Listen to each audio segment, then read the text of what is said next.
अपने विपक्ष के नेता श्री गुलाम नबी आज़ाद साहब आधे घंटे से ज़्यादा बोल रहे थे और बोलते हुए सारी चीज़ एक ही चीज़ पर फोकस थी कि प्राइम मिनिस्टर सदन में क्यों नहीं आए। ज़्यादा अच्छा होता, हम कहते हैं कश्मीर पे चर्चा, कश्मीर इशू क्या है, कश्मीर बात क्या है, कश्मीर पे कैसे बोलना चाहिए, कश्मीर में क्या होना चाहिए, तो बहुत अच्छा होता। मैं भी, गुलाम नबी आज़ाद साहब भी और डॉक्टर करण सिंह जी भी, हम तीनों जम्मू रीजन के रहने वाले हैं और जम्मू की बात किए बिना कश्मीर की बात कैसे कर सकते हैं। मैं एक बात अवश्य कहना चाहूँगा कि जब भी हम कश्मीर की बात करते हैं, कश्मीर इशू पूरे देश में चलाया जाता है। अगर इंटायर देखा जाए तो जम्मू, कश्मीर और लद्दाख ये तीन अलग अलग रीजन्स हैं, तीनों का अलग अलग कल्चर है, तीनों को मिलाकर पूरा जम्मू कश्मीर बनता है। अगर हम जम्मू की बात ना कहें, केवल कश्मीर की बात कहें, तो लद्दाख अधूरा रह जाएगा, कश्मीर अधूरा रह जाएगा। अगर जम्मू में टर्माइल किसी किस्म का होता है, आपको मैं बता देना चाहता हूं कि जम्मू एक ऐसा एरिया है कि जहां 500 किलोमीटर से ज़्यादा सीमा पाकिस्तान के साथ लगती है।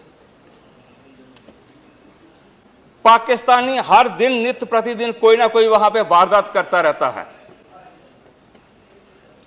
लेकिन वहां पे रहने वाला व्यक्ति, वहां के रहने वाले लोग, वहां का रहने वाला समाज किस प्रकार पहरेदारी वहां पे करता है और कैसे जम्मू और कश्मीर को बचाने का प्रयास करता है। हम सोचें कि कई बार जहां पे चर्चा हाउस में होती है कि अनएम्प्लॉयमेंट या बेरोजगारी की वजह से कश्मीर का जिनके जे हालात हो रहे हैं, मैं आपको बता देना चाहता हूं कि 55% लोग जो हैं वो जम्मू में बसते हैं और वहां का नौजवान आज भी 7 लाख से ऊपर नौजवान जम्मू रीजन का होगा जो अनएम्प्लॉयड होगा, graduation, post graduation, specialisation, professional degrees लेकर बैठा होगा। क्या वो गन नहीं उठा सकते थे? क्या वो आजादी का नारा नहीं दे सकते थे? जहां लड़ाई केवल मात्र जम्मू कश्मीर और उसकी नहीं है, राष्ट्रवाद और अलगाववाद की है। राष्ट्रवाद क्या होना चाहिए, राष्ट्रवाद के प्रति क्या सोच होनी चाहिए। लद्दाख में जिनके हजारों लोग हैं, हम यहाँ हजारों हमारे नौजवान होंगे, वहां के नौजवान इस प्रकार के विचार नहीं करते। उन्होंने हमेशा डिमांड की होगी हमें यूनियन टेरिटरी दी जाए, और जब से देश आजाद हुआ तब से ये बातें हो रही हैं। उनको आज़ादी जिनकी जैसे यूनियन टेरिटरी नहीं मिली, लेकिन फिर भी वो देश के साथ जुड़े हुए हैं। हम में से बहुत सारे मित्र, हम जब भी बात करते होंगे जम्मू कश्मीर, केवल कश्मीर कहते हैं, कश्मीर जाना है, जम्मू के बारे में अनभिज्ञ होंगे। जम्मू क्या है, लद्दाख क्या है, उसके बारे में जानते हुए बहुत कम होंगे। पहले हमें जम्मू और लद्दाख को भी जानना पड़ेगा। आज जो टर्माइल कश्मीर या कश्मीरियों के साथ हमदर्दी है, हमें दुख है जो कुछ हो रहा है, उसको संभालने की जरूरत है। लेकिन कश्मीर का सारे का सारा लोग कहें, वहां पे जिनके 50 लाख के लगभग लोग रहते हैं, वो सारे के सारे इस प्रकार के वारदातें करते होंगे। अगर इस प्रकार की होती तो 61% वोट जो पड़ा है लोकतंत्र पे, जिन्होंने विश्वास रखा है, वो उसमें हिस्सा न लेते। उन्होंने हिस्सा लिया है इस देश के साथ जुड़ने का, वो देश के साथ जुड़े हैं, देश के साथ चले हैं और उन्होंने डेमोक्रेसी पर विश्वास किया है। इसलिए यानी कि वो आज कुछ लोगों की इस प्रकार की आंख है, किस प्रकार की नजर है, ये सब कैसे हो गया। हम नहीं चाहते थे इस प्रकार का हो। हम नहीं चाहते थे ये सारी चीजें हों। आज कश्मीर की वारदातें रहती हैं, आप सब जानते होंगे। मैं एक बात पूछना चाहता हूं, या साहब आप मुख्यमंत्री रहे हैं, डोडा में जन के बहुत बड़ा टर्माइल हुआ था और डोडा के लिए 1994 में बहुत बड़ा हमारे भारतीय जनता पार्टी द्वारा एक सत्याग्रह हुआ था, वहां कंटोनमेंट बननी चाहिए और वहां के लोगों को, नौजवानों को बीडीसी, विलेज डिफेंस कमेटीज बनाकर लोकल लोगों को कहा गया कि इस उग्रवाद और आतंकवाद के साथ लड़ो। जब तक वहां का लोकल व्यक्ति, स्थानीय समाज खड़ा नहीं होगा, वहां के समाज के साथ के इस प्रकार की वारदातों से दूर नहीं हुआ जा सकता। आज हम कह सकते हैं कि पूरे देश में जो लोग आए हैं, अपने लोग हैं, वो कश्मीर यानी कि जम्मू कश्मीर की सीमाओं पर बैठे हुए हैं, जम्मू कश्मीर को बचाने के लिए शहादत दे रहे हैं। वह तो शहादत दे ही रहे हैं जिस प्रकार इंटायर पूरा इंडिया, पूरा भारत का समाज कश्मीर के साथ, जम्मू कश्मीर के साथ हमदर्दी रखता है।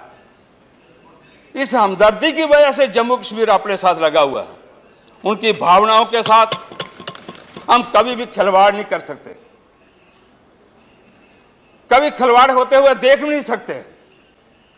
लेकिन होता क्या है कि वहां पे नित्य प्रतिदिन ऐसे अलगाववादी नेता, हिजबुल मुजाहिदीन के नेता, लश्कर तोबा के नेता, जिनकी पूरी आस्था दूसरे स्थानों से है, दूसरी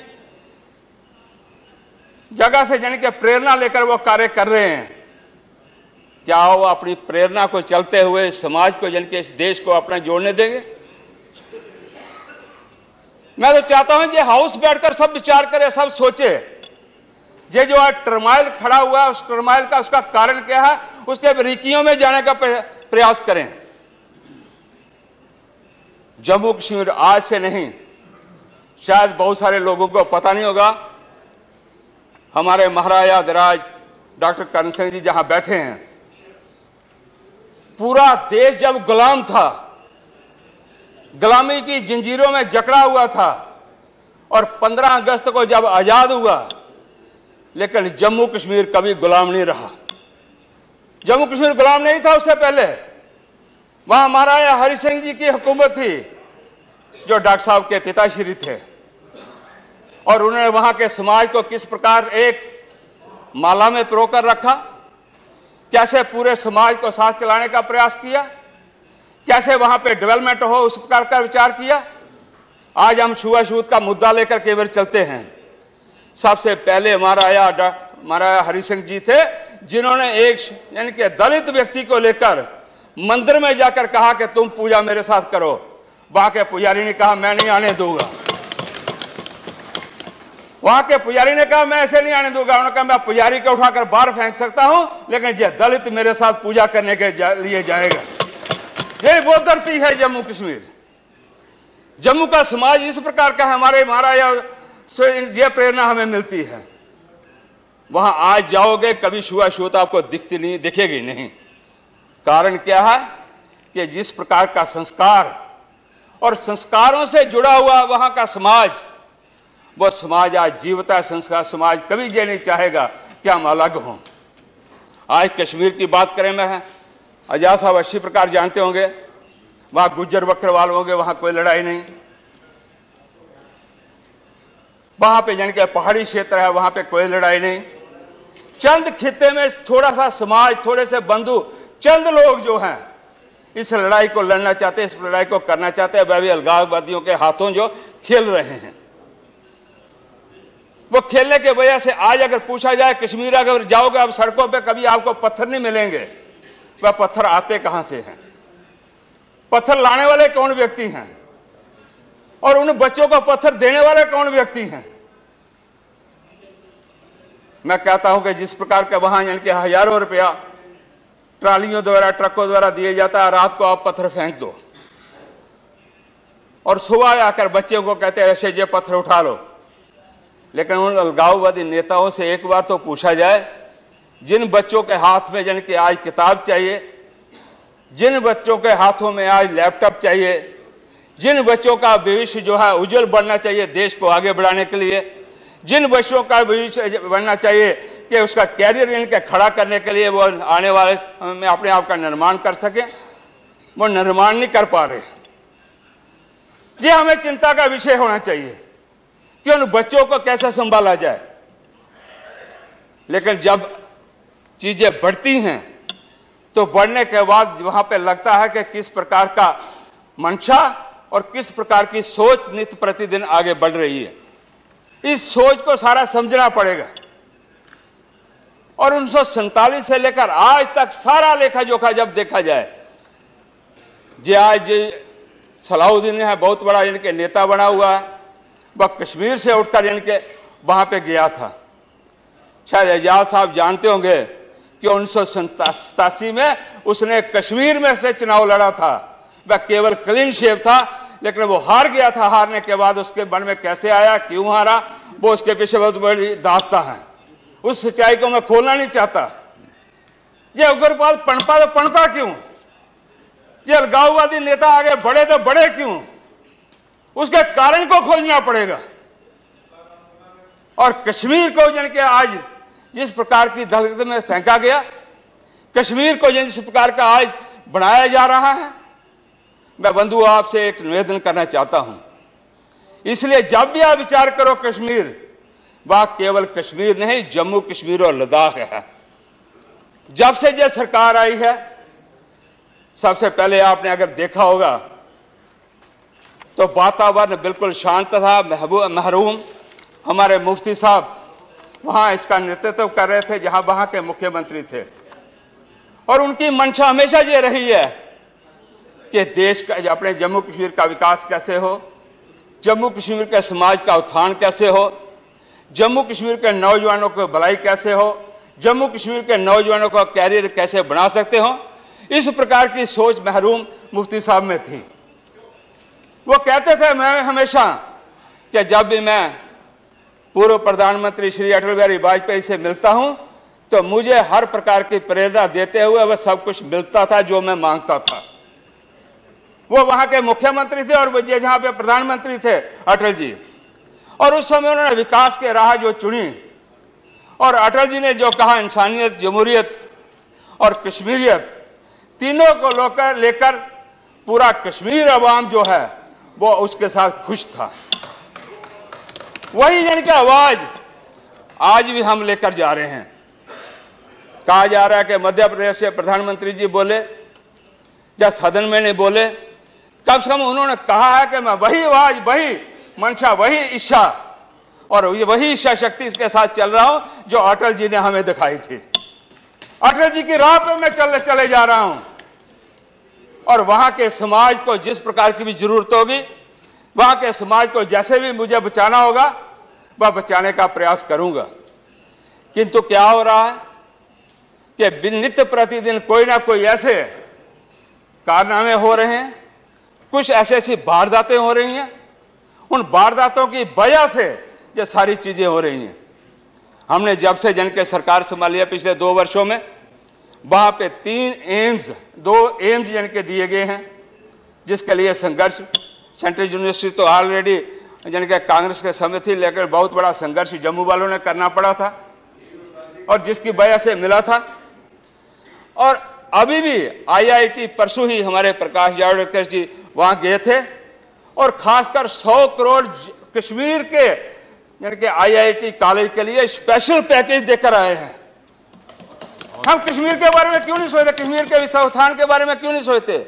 IIM बनने जा रहा है और शायद आपको मालूम है, आप सब जानते हैं, सामने मेरे मित्र जन के हमारे बंधु वरिष्ठ नेता बैठे हुए हैं, उनके समय से शायद होगा सोरावती यानी कि मेडिकल कॉलेज वहां खुला है। उस समय एम्स दूसरी जगह नहीं बनाया जा सकता था, लेकिन उसकी तर्ज में जैसे PGI चंडीगढ़ और दूसरा सोरावर्दी इंस्टीट्यूट खोला गया था, वहां पे विकास की राह चली है, क्यों नहीं चली। किंतु ये बात असत्य है। वो क्या है कि जिस प्रकार आज मैं कभी भी जो सोचता हूँ, कभी बात होती है, चर्चा होती है जहाँ के लोगों के साथ, वो कहते हैं वहाँ के लोग जो हैं अनएम्प्लॉयड हैं, इसलिए से सारी वारदातें कर रहे हैं। ऐसी बात नहीं है। लद्दाख और जम्मू के लोग भी इस प्रकार फिर क्यों नहीं आवाज उठाते, जो जम्मू को बचाने के लिए अपना सर्वस्व निछावर कर रहे हैं। और खासकर जम्मू में हमारे जन के फौजियों द्वारा जिस प्रकार शहादत दी गई, केवल फौजी ही नहीं, सीआरपी बीएसएफ ने शहादत दी, वहीं दूसरी ओर हमारे वहां के पुलिस ऑफिसरों ने, पुलिस के जिनके जम्मू कश्मीर पुलिस की ओर से हजारों के हिसाब से लोगों ने शहादत देकर इस जम्मू को बचाने का प्रयास किया हो। इस प्रकार का प्रयास एक बार नहीं, अनेकों बार चलता रहेगा और जम्मू कश्मीर भारत का मुकुटमणि है, उसके लिए आगे बढ़ने का प्रयास किया जाएगा। अनेकों अभी 80,000 करोड़ रुपए का पैकेज प्रधानमंत्री द्वारा वहां के घोषित हुआ था। 34,000 करोड़ रुपए जिनके नेशनल हाईवे के लिए वहां पे दिया गया था। और खासकर मैं आपको एक और बात बताना देना चाहता हूं कि सबसे ज्यादा जो स्टेटों को जिनके सहायता दी जाती है 14.3% जम्मू कश्मीर को दी गई है, क्योंकि जम्मू कश्मीर ठीक प्रकार से चले, जम्मू का आवाम को ठीक प्रकार से सुविधा मिल सके। इन सुविधाओं को मिलने के लिए हर प्रकार का प्रयास हो रहा है और हमारा हमेशा हमारी सरकार द्वारा कई इनके योजनाएं वहां पे पड़ी हुई हैं। मैं एक बात आपसे अवश्य पूछना चाहूंगा, क्या मेरे मित्र वहां पे बैठे हुए हैं सामने, 1947 से पहले जो वेस्ट पाकिस्तान से आए हुए रिफ्यूजी हैं, आज तक उनको नागरिकता जम्मू कश्मीर में नहीं मिली। क्यों नहीं मिली? ना तो वो जम्मू कश्मीर के बाशिंदे बन पाए, ना वो भारत के बन पाए, ना वहां पे नौकरी ले सकते हैं, ना वो कॉलेज में पढ़ सकते हैं, ना स्कूल में पढ़ सकते हैं। वह स्टेट सब्जेक्ट मांगा जाता है, बताइए आपके पास है या नहीं है? इस मुद्दे को हल आज तक क्यों नहीं किया गया? जबकि 29 साल 73 दिन जिनके नेशनल कॉन्फ्रेंस ने सरकार चलाई और 25 साल कांग्रेस मित्रों ने अपने सहयोगियों के साथ सरकार चलाई होगी। इन 54 वर्षों में क्या किया गया ये आप सब जानते हैं। उन 54 वर्षों में इसका हल क्यों नहीं हुआ? क्यों नहीं करने का प्रयास किया गया? अलगाववादियों और राष्ट्रवादियों के बीच में कैसे फर्क नहीं निकाला गया और कई बार बैठकर समझौते किए गए? उन समझौतों की वजह से क्यों नहीं सारी बातें हल हुई? ये हल होनी चाहिए थी। इसलिए मित्रों, आपसे मैं अंत में इतना ही कहूंगा, कश्मीर पे चर्चा करते हुए केवल कश्मीर में चंद लोग बैठे हुए हैं, कश्मीर सारा जल नहीं रहा, कश्मीर में सारा अवाम खतरे में नहीं है। मैं जैसे कहा, गुज्जर, बकरवाल, पहाड़ी आज भी सुरक्षित और ठीक प्रकार से चल रहा है। केवल कश्मीर में बैठे हुए कुछ चंद लोग हैं जो अलगाववादियों के इशारे पर चल रहे हैं। उनके इशारों पर चलते हुए देश का इनके वो सारा सामने आ रहा है। और इसलिए आपके द्वारा ही शायद कई बार पहले इनके साधारण टीयर गैस चलती थी, उसके बाद जिनके रबड़ की जिनके बुलेट होते थे वो चलते हैं। अब पैलेट गन का जैसे जैसे समय आधुनिक युग आता जाएगा वैसे वैसे उस प्रकार का होता है। तो मैं समझता हूँ ये जो हुआ है उसके लिए मैं खुद दर्द महसूस करता हूँ। कश्मीरी भाई मेरे अपने हैं क्योंकि मैं वहाँ का रहने वाला हूँ, कश्मीर अपना है क्योंकि मैं उसके साथ जुड़ा हूँ। इसलिए भारत माँ का मुकुटमणि है और उस माँ के मुकुटमणि को कोई भी निषेधन के खराब करे जो मैं कदापि सहन नहीं करता। इसलिए उसके लिए अपने जन के जम्मू कश्मीर की ओर से और खासकर भारतीय जनता पार्टी की ओर से इसलिए हम बला करने के लिए हर समय तत्पर हैं। इसलिए मैं आप सबसे निवेदन करूंगा, आप सब भी मिलजुल कर बैठकर इस कश्मीर समस्या का सुलझाने का प्रयास करें। इतना ही मुझे कहना। सॉरी, वर्कमैन और वर्कर, इसके डेफिनेशन के लिए आप स्टैंडिंग कमेटी को भेजे राज्यसभा में। यही हमारे जो पहले के पार्लियामेंट्री अफेयर्स मिनिस्टर थे रूडी साहब, और वो पेंडिंग है, अभी भी आप देख लीजिए आपके पास।